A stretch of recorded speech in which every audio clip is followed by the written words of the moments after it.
Solomon তার হিতোপদেশে লেখেন, বিষয় গোপন করা ঈশ্বরের গৌরব, বিষয়ের অনুসন্ধান করা রাজগণের গৌরব। আমি কিছুদিন আগে একটা পোস্ট করেছিলাম যে বাইবেল সংক্রান্ত কোনো প্রশ্ন থাকলে যেন আমাকে ইনবক্স করে পাঠানো হয়। আমি চেষ্টা করব পবিত্র আত্মার সহভাগিতায় তা উত্তর দেবার। আমাদের এক খ্রিস্টবিশ্বাসী ভাই রাজেশ ঘোষ আমাকে প্রশ্ন করেন। তার প্রশ্ন, প্রভু যিশুর জন্মবৃত্তান্ত এবং তার কার্যবৃত্তান্ত বাইবেলে থাকলেও তার মধ্যের বয়সটা অর্থাৎ বাল্যকাল, কৈশোর, প্রাক যৌবন তার কোথায় কাটে। বাইবেলের বাক্য থেকে আমরা যা দেখতে পাই, মথিলিখিত সুসমাচার 1 অধ্যায় 18 থেকে 25 পদ পর্যন্ত প্রভু যিশু বেতলেহেমে জন্মগ্রহণ করেন তা আমরা জানতে পারি। এবং লুক লিখিত সুসমাচারে 1ম অধ্যায় প্রভু যিশুর আগমনের ঘটনাগুলি, যে মরিয়মের সাথে এবং যোসেফের সাথে কি ঘটেছিল সেই ঘটনাগুলি উল্লেখ করা হয়েছে, এবং জন্ম এবং বাল্যকাল উল্লেখ করা হয় 2য় অধ্যায়। এরপর কিছু কিছু ঘটনা লুক লিখিত সুসমাচার এবং মথি লিখিত সুসমাচারে ছড়িয়ে ছিটিয়ে আছে।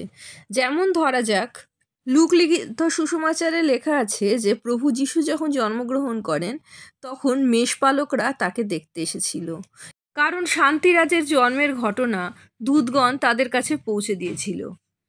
আবার মথি লিখিত সুসমাচারে আমরা দেখতে পাই, পূর্বদেশীয় 3 জন পণ্ডিত প্রভু যিশু জন্মের পর এক অলৌকিক তারা দেখে প্রভু যিশুর সন্ধানে হেরোদ রাজার কাছে পৌঁছে গিয়েছিলেন। রাখালরা যখন প্রভু যিশুর কাছে পৌঁছেছিলেন এবং সেই পণ্ডিতেরা যখন প্রভু যিশুর কাছে পৌঁছেছিলেন, সেই দুটো সময় সম্পূর্ণ আলাদা ছিল। কারণ এর মধ্যে আমরা দেখতে পাই লুক লিখিত সুসমাচারে যে প্রভু যিশুর ত্বকচ্ছেদ হয় 8 দিনের দিন এবং তার নামকরণ করা হয় প্রভু যিশু। এরপর সদ্যজাত বাচ্চাদের যখন সেই মন্দিরে নিয়ে যাওয়া হতো, সেই ঘটনাটি ঘটে পরিশুদ্ধ হওয়ার পর, অর্থাৎ অন্তত 3 মাসও তারা সেই একই জায়গায় ছিলেন, বেতলেহেমে ছিলেন। আবার আমরা দেখি লুক লিখিত সুসমাচারে যখন সেই 3 জন পণ্ডিত এসেছিলেন হেরোদ রাজার কাছে যে প্রভু যিশু শান্তিরাজ কোথায় জন্মেছেন, হেরোদও যখন গণনা করে জানতে পারেন যে একজন রাজা জন্মাবেন, তখন তিনি সেই পণ্ডিতদের অনুরোধ করেছিলেন যেন সেই রাজাকে যখন তারা দেখতে পাবে তখন যেন তাকে জানানো হয়, যাতে সে গিয়েও সেই রাজার দর্শন করে, তাকে প্রণাম করে। কিন্তু যখন সেই 3 জন পণ্ডিত তারা অনুসরণ করে বেতলেহেমে প্রভু যিশুর কাছে পৌঁছান, তখন প্রভু যিশু প্রায় 2 বছরের কাছাকাছি হয়ে গিয়েছিল।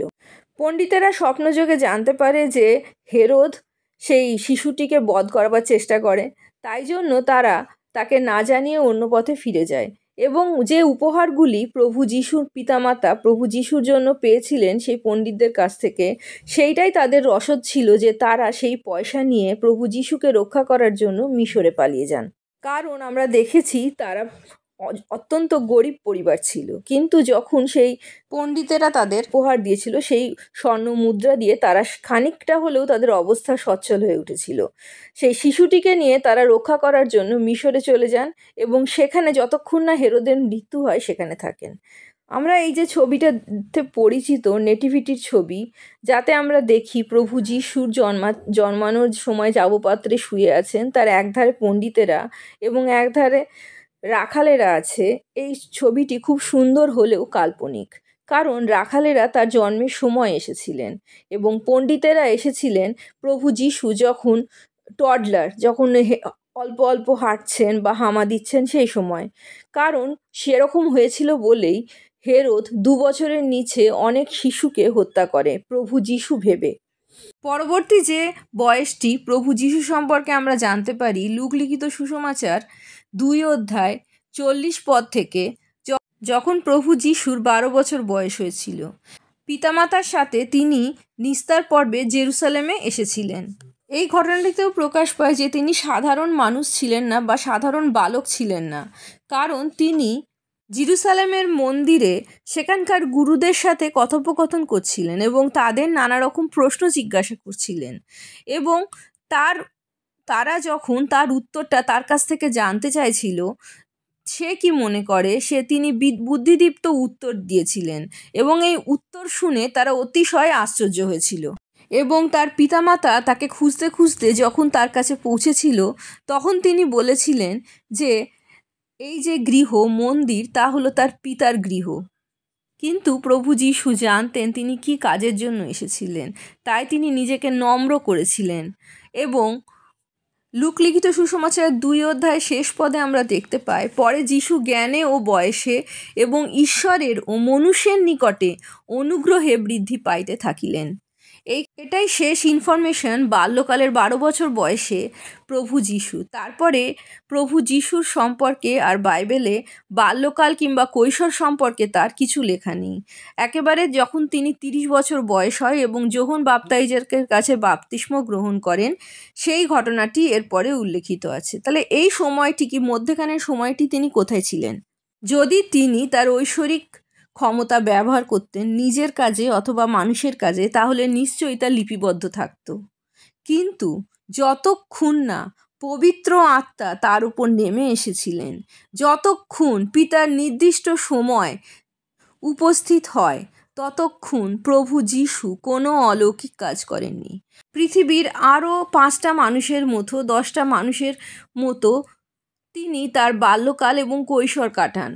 তিনি খুব সাধারণভাবেই বড় হয়ে ওঠেন এবং তার যে অলৌকিক গুণগুলো আছে তা তিনি নিজের মধ্যে সীমিত রাখেন, কারণ তিনি তার মিরাক্কেল বা তার অলৌকিকতার প্রদর্শন করতেই পৃথিবীতে আসেননি। তিনি এসেছিলেন মনুষ্য জাতিকে পাপের হাত থেকে, পিতা ঈশ্বরের ক্রোধের হাত থেকে রক্ষা করতে, মন পরিবর্তনের বার্তা নিয়ে এবং অনন্ত জীবন তাদের জন্য উপহার নিয়ে। তাই তো আমরা দেখতে পাই 30 বছর বয়সে তিনি যোহন বাপ্তাইজকের কাছ থেকে বাপ্তিস্ম গ্রহণ করেন। যেমন বাক্য বলে, পরে যীশু বাপ্তাইজিত হইয়া অমনি জল হইতে উঠিলেন। পরে দেখো তার নিমিত্ত স্বর্গ খুলিয়া গেল এবং তিনি ঈশ্বরের আত্মাকে কপোতের ন্যায় নামিয়া আপনার ওপর আসিতে দেখিলেন। আর দেখো স্বর্গ হইতে এই বাণী হইল, ইনি আমার প্রিয় পুত্র, তাহাতেই আমি প্রীত। এই ঘটনা ঘটার পর প্রভু যীশু 40 দিন উপবাস করেন এবং তারপরে তিনি প্রথম অলৌকিক কাজ, সেই কান্নানগরে জলকে দ্রাক্ষারস করা, সেই কাজ তিনি করেন। তার আগের জীবনে তিনি কোনো অলৌকিক ঘটনা ঘটাননি, কারণ তিনি পবিত্র আত্মায় পূর্ণ হয়ে পিতা ঈশ্বরের নির্দিষ্ট সময় মতো তার কাজ শুরু করেন। প্রভু যীশু মাত্র 33 বছর এই পৃথিবীতে ছিলেন। এবার একটা প্রশ্ন হয়তো অনেকের মনে জাগতে পারে, তিনি ঈশ্বরের কাজ মাত্র 3 বছর করেছিলেন। 30 বছর বয়স থেকে বাপ্তিস্ম গ্রহণ করার পর থেকে ক্রুশারোহণ তার 33 বছর বয়সে হয়। এত অল্প সময় তিনি কেন এই পৃথিবীতে ঈশ্বরের কাজ করেন? তিনি যদি 80 বছর পর্যন্ত বাঁচতেন, যা সাধারণ মানুষ বেঁচে থাকে, সেই সময়তে তিনি পৃথিবীতে আরও অনেক অলৌকিক কাজ করতে পারতেন। কিন্তু প্রভু যীশু এই পৃথিবীতে এসেছিলেন শুধুমাত্র আমাদের নেগেটিভ জিনিসটা নিয়ে তার পজিটিভিটি আমাদের দান করতে। আমাদের যত খারাপ তিনি তা গ্রহণ করেছেন এবং তার যত ভালো তিনি আমাদের দিয়ে গেছেন। তিনি আমাদের পাপ গ্রহণ করে পরিত্রাণ দিয়ে গেছেন। তিনি আমাদের দারিদ্রতা গ্রহণ করে আমাদের সম্পদশালী করে গেছেন। তিনি আমাদের রোগ গ্রহণ করে তার ক্ষতের দ্বারা আমাদের সুস্থ করেছেন। এমনকি তিনি স্বল্পায়ু গ্রহণ করে আমাদের জন্য দীর্ঘায়ু দিয়ে গেছেন। তিনি অতটুকু বছর বেঁচেছিলেন বলে আমরা প্রভু যীশুর নামে তাকে অনুসরণ করে দীর্ঘজীবী হতে পারি, আমরা এতদিন বাঁচতে পারি যাতে আমরা তৃপ্ত হতে পারি।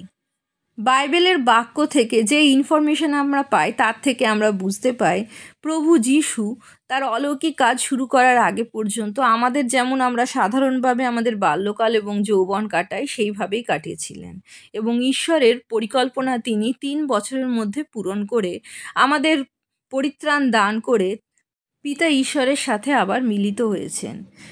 এই রকম যদি আরও কোনো প্রশ্ন আপনাদের হৃদয়ে উঠে থাকে তাহলে আপনারা আমাকে জানাতে পারেন। আমি বাইবেলের বাক্যে এবং পবিত্র আত্মার সহভাগিতায় উত্তর দেওয়ার চেষ্টা করব। আমরা যখন অনুসন্ধান করব তখন ঈশ্বরের গোপন বিষয়গুলি আমরা জানতে পারব। প্রভু যীশুর জয় হোক।